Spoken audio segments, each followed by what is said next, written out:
Welcome back to my complete Dart course for beginners and beyond. This video contains the 8th chapter of my course and I've decided to share this for free here on YouTube. And if you're serious about learning Dart, you should consider buying my full course on Udemy. This will include over 10 hours of content and comes with premium support as well as a complete reference ebook about Dart. And you can buy the full course for a discounted price by typing this URL in your browser. Okay, so let's get started. In this section, we are going to talk about nullable and non-nullable types in Dart. And to better understand what this is about, we need to talk about null values.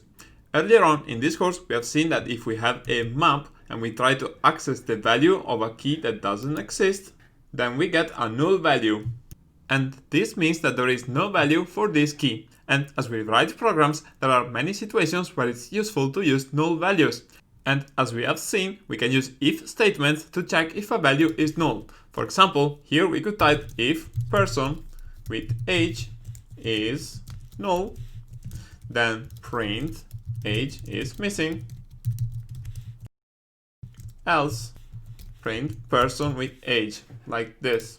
And we can see that this program prints age is missing on the console. On the other hand, there are cases where null values are not necessary and not even desirable, because if we can guarantee that a certain expression or value is never null, then we don't even need to check for it. And some languages have a feature called Null Safety that makes it possible to decide at compile time if a variable can be null or not. And as of June 2020, Null Safety is available as a tech preview on version 2.9 of the Dart language. So what does this all mean for us? Well, up until now, I've been showing you the various features of the Dart language using Dartpad based on version 2.8.4 of the Dart SDK. And the regular version of Dartpad does not include Null Safety. And this means that on this version of Dart, any variable that we declare can be null. For example, here we can type int x equals null. And while Dart shows a warning about this, this code is perfectly valid. On the other hand, there is an experimental version of Dartpad that uses Null Safety, and you can access this at nullsafety.dartpad.dev. And if you use this version of Dartpad, then it is an error to assign a null value to an int variable. And that's because variable types are non-nullable by default if Null Safety is enabled. So in this section, we will learn all about nullability and null safety. And the important thing to keep in mind is that in future releases of Dart and Flutter, you will be able to use null safety. And if you want to create a Dart or Flutter app that uses null safety, you need to enable it with an experimental flag. But because Dart and Flutter are quite popular, you're still likely to encounter a lot of code that was written before null safety. So in this section, we'll see what's changed with the introduction of null safety so that you'll be able to work with or without it. Okay, so let's continue on the next lesson. In this lesson, we are going to learn about nullable and non-nullable variables. As we do this, I'll be using two separate tabs of the Dartpad editor, one without null safety and one with null safety, so that we can learn about what's changed. So let's start with the older version of Dartpad using Dart 2.8, and over here we can type int a equals null. And as we can see, Dart tells us that we shouldn't explicitly initialize variables to null. In other words, if we want this variable to be null, we can just declare it like this without an initializer, and it will be initialized to null by default. On the other hand, if we move over to Dartpad with null safety, here we can type the same thing, and this time we get an error telling us that a value of type null can't be assigned to a variable of type int. And that's because if null safety is enabled, then this variable can't be null. However, if we really want to be able to assign null to this variable, then we have to declare it as nullable. And we do this by adding a question mark after the name of the type, like this. And now that we have done this, we can remove the initializer and this variable will be set to null by default without any compiler errors. Now, suppose that we declare another variable called int b equals 2, and then we try to print a plus b. And as we can see, this generates an error that says an expression whose value can be null must be null checked before it can be dereferenced. Now we will understand exactly what this error means in a little while, but the essence of this is that we can't add two variables if one of them is null. On the other hand, if we copy these two lines of code and go back to the older version of Dartpad and paste them over here, then we can see that we don't get any compile errors, even though A is null. And if we run this program, we get this type error, which is quite hard to understand. And what this actually means is that we can't use the add operator if one of the operands is null. And the important thing to understand here is that with this version of Dartpad, we only get an error at runtime when we execute our program.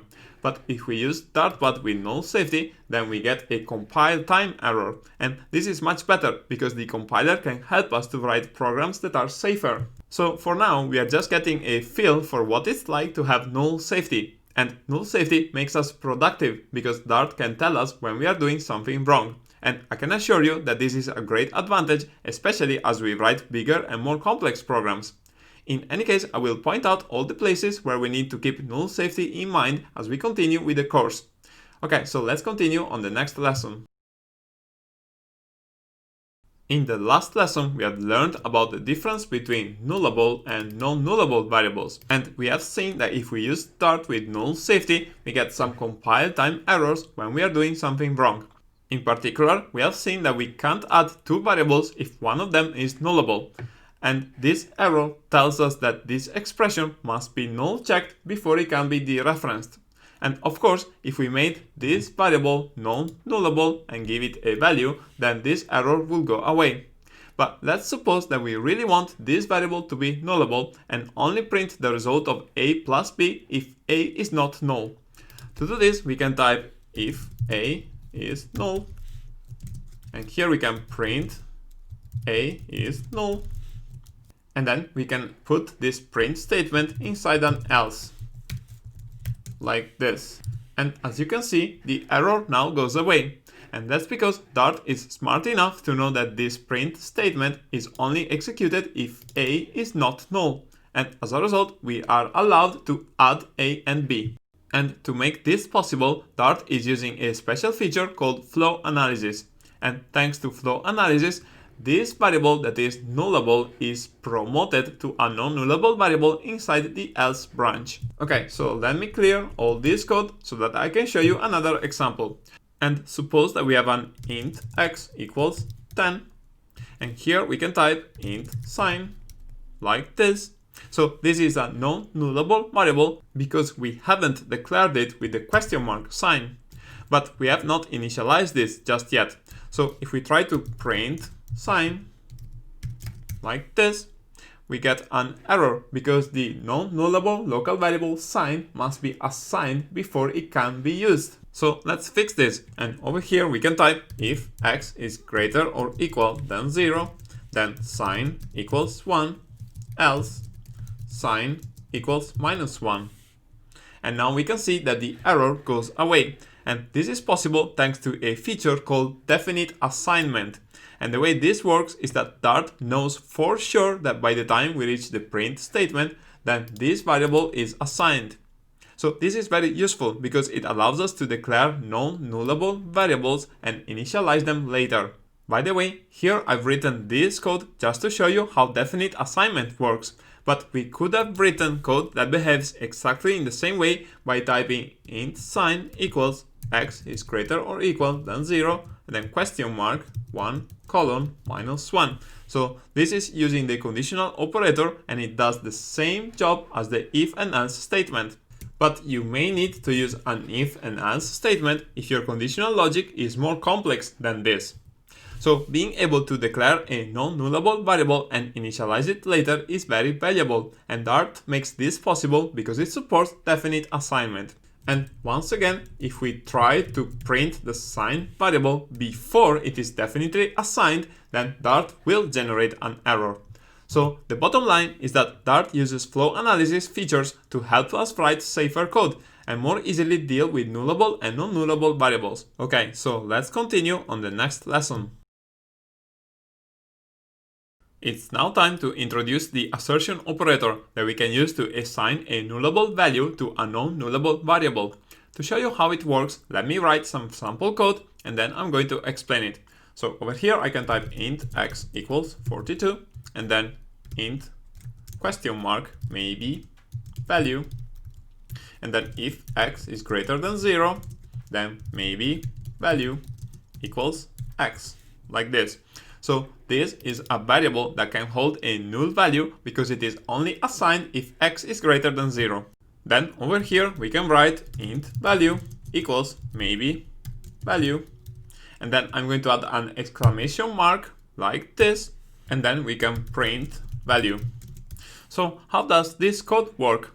Once again, here we have a nullable variable that is only assigned if x is greater than 0, and then we try to assign this to a non-nullable variable. However, if we try to do this without using this operator, then we get an error telling us that a value of type int question mark can't be assigned to a variable of type int. In other words, we can't assign a nullable value to a non-nullable variable. However, if we are sure that this variable is going to have a non-null value, even though it's nullable, then we can say, hey Dart, I know what I'm doing and I want to assign this to a non-nullable variable. And we can do this with the assertion operator. So if we run this code, we can see that it prints the value 42. But if we change this to -1, then this code will generate an error at runtime, saying that we got an unexpected null value. So the takeaway of this lesson is that if you are sure that a nullable variable will be non-null when you run your program, then it's safe to assign it to a non-nullable variable with the assertion operator. But keep in mind that if you are wrong, then this will generate a runtime error. And for this reason, the assertion operator is also known as the bank operator. So let's continue on the next lesson. In the last lesson, we have seen how to assign a nullable value to a non-nullable variable with the assertion operator. And we have learned that if we use this incorrectly, we can end up with a runtime error. So in this lesson, I want to tell you about the if-null operator that you can use to deal with this kind of situation, but without risking any runtime errors. So suppose that we wanted to assign a value of 0 to this variable if maybe value is null. One way to do this is to use the ternary operator and type maybe value equals null question mark 0 and then colon maybe value, like this. And if we run this code, we can see that the output is 0 because for x equals to -1, then this variable is null. So this works, but there is another way to write this logic with much less code, and that is to use the if-null operator. So how does this work? Well, over here we can delete all this code and then we can just type maybe value question mark and then 0, like this. And what this does is to assign this value to this variable if it's not null, but if it is null, then we assign 0 instead. So when should we use the if-null operator as opposed to the assertion operator? And the answer is that if you have a default value that you want to assign when this value or expression is null, then it makes sense to use the if-null operator. Instead, you should use the assertion operator if you are sure that this expression or value will never be null at runtime. And just to be clear, here I'm just showing you the various null safety features of Dart with simple examples. But as you write your own programs, then it is your job to work out what is the appropriate code to write. By the way, there is also a thing called augmented assignment if-null operator that you can use. That sounds scary, but it's actually quite simple, and it works like this. So we can type maybe value question mark equal and then 0. And what this does is to assign 0 to maybe value, but only if it is currently null. And as you can see, Dart now shows a warning here telling us that by the time we reach this line, then maybe value cannot be null and is redundant to use the if-null operator here. So we can remove it. Okay, so let's continue on the next lesson. In the last few lessons, we have explored some of the null safety features of the Dart language. And one thing you may have noticed is that in this section, we have been explicitly declaring the types of our variables. But as we know, Dart has type inference. and normally we can use var, final, and const when we declare variables. However, type inference works best when we initialize variables when we declare them. So over here we could declare this variable as const x equals -1, and Dart will infer its type to be int. Similarly, here we could declare this variable as final, and again Dart will infer that its type is int. And in this case we could also use type inference and declare this variable as var, because it is set more than once. But when we do this, it is a bit harder to figure out what is the type of maybe value, because it is not initialized when it's declared. So if you're not sure whether you should use type inference or declare variable types explicitly, I would recommend that whenever possible you initialize variables when you declare them. That way your code will be clearer and you can make the most of type inference. So what we said up until now about type inference still stands, and if you use null safety, Dart will automatically work out if a variable is nullable or non-nullable. Okay, so let's continue on the next lesson. Now that we are a bit more familiar with null safety, let's see how to use it when we work with collections. So here we could declare const cities equals, and then within square brackets, London and Paris, like this. And if we do this, Dart will infer that this is a list of strings. However, if we wanted, here we could add a null value. And because we haven't specified any type constraints, Dart is happy with this. However, look at what happens if we add a type annotation. So here we can add string within angular brackets, and now Dart complains that the element type null can't be assigned to the list type string. And this makes sense, because if null safety is enabled, then we are only allowed to add non-null strings inside this list. However, if we copy this line and move over to Dart pad without null safety and paste it here, then this will not generate any errors, because null safety does not apply here. And we will see what implications this has in the upcoming lessons, but for now let's get back to Dart pad with null safety, and here we have two options. The first one is to remove null from the list, and this will make Dart happy. However, suppose that we want to allow null values into this list. To do that, we could remove the type annotation, or even better, we can say that this is a list of nullable strings by adding a question mark here. And with this type annotation, both strings and null values are allowed inside this list. Next, let me show you what happens when we iterate on this list and try to do something with the values inside it. So here we can type for var city in cities. And let's suppose that we want to print each city in uppercase letters. So here we can type print city dot to uppercase, like this. As we can see, this produces an error saying that an expression whose value can be null must be null checked before it can be dereferenced. And if you remember, we have seen this error before. So to fix this, here we could type if city is not null, and then we can put the print statement inside curly braces. And by doing this, Dart is smart enough to promote city to a non-nullable value inside the if statement. Okay, so let's continue on the next lesson. In the last lesson, we have seen how to iterate on a collection that may contain null values, and we have used an if statement to only print the values that are not null. So this will work, but I want to show you a different way of doing things. So let's remove this if statement, and to deal with this error, we can add a question mark before the dot, like this. And as a result, this expression will return the uppercase version of this string if it is not null, and it will return null otherwise. As a proof of this, we can run this program, and we can see that the console prints London, Paris, and null. So this syntax is known as the conditional access operator, and we can use it to only call this method if this variable is not null. And this is a good example of how null safety helps us write code that is safer.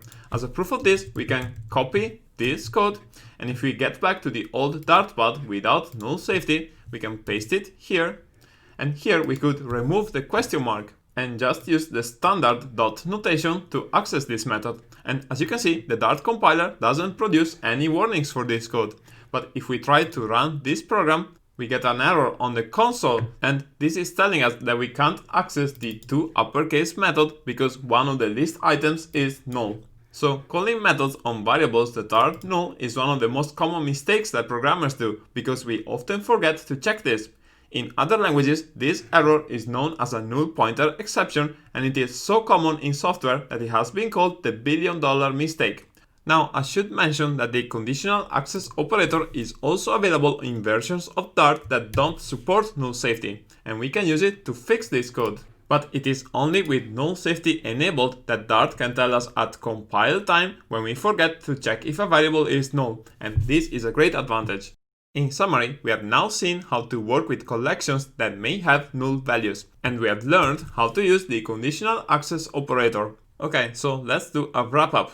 So far in this section we have learned about all these features, but there are some additional ones that have been added to Dart in order to enable null safety. But before we can explore these in more detail, we need to introduce some new concepts, including functions and classes in Dart. So as we make more progress with the course, we will keep null safety in mind. Okay, so we have now reached the end of this section about nullable and non-nullable types. And if there was just one thing that you need to take away from this section, is that every time you declare a variable in Dart, think about whether it should be nullable or not. This may seem like extra work, but it will lead to better code, and Dart can help you along the way. By the way, now that we explored null safety in sufficient detail, I'd like to point out that Dartpad with null safety includes this drop-down over here on the right. And if you click here, you can find a list of exercises that you can use to practice null safety in Dart. So I encourage you to take these exercises, and if you want to explore this topic more in depth, you can check out my ultimate guide to non-nullable types, which is freely available on my website as well as on my YouTube channel. Okay, so let's continue on the next section. This is the end of the 8th chapter. As a reminder, you can buy the full course on Udemy and get access to all the premium content that will not be included here on YouTube.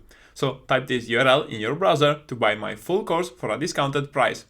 Thank you very much for watching, and if you found this useful, please like and subscribe, and I'll see you on the next video.